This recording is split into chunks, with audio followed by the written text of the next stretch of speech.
Nagsasaan ng kilos o galaw ng isang tao, hayop o bagay. Mga halimbawa ng pandiwa, tumatakbo, sumasayaw, kumakanta, tumatulog at Ask them to give their own example.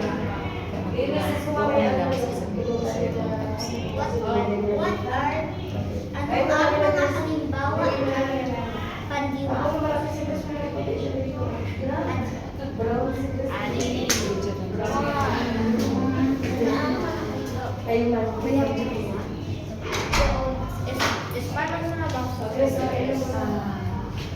So pag sinabing pandiwa, kilos. Kilos, galaw. Okay. Khalil, give me an example.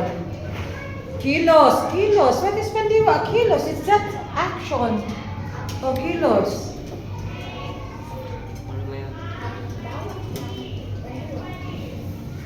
Tumayo, tumatayo. Nakatulala, tulala. Those are actions. Okay. Oh, what else?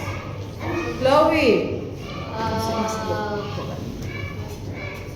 Okay. MJ.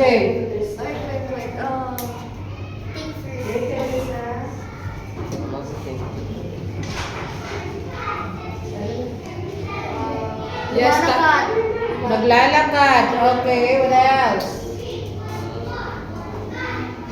Wala kayong alam na action, na salita, kilos, na salita? I do, Hindi kayo kumikilos? I know, but I forgot. Okay. Oh, what are you doing now? Ano ginagawa niyo ngayon? Ano ginagawa niyo ngayon? Ha? Sitting. Oh, nakaupo.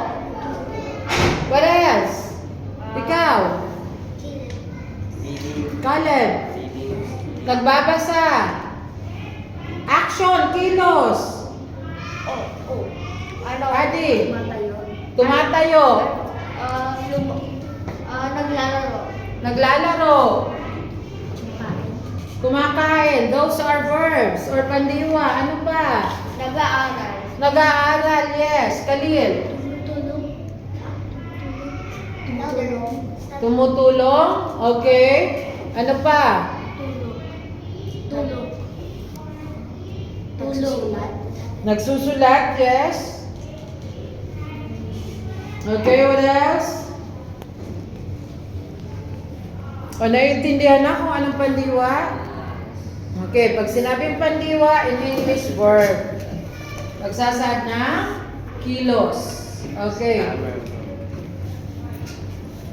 Okay, next ni Kaela. Pang-abay, adverb naman sa English.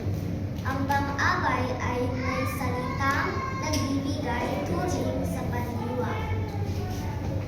Halimbawa, matamis ang candy, matamis ang pang-abay, makinis Okay. ang balat ng rosa, makinis ang pang-abay.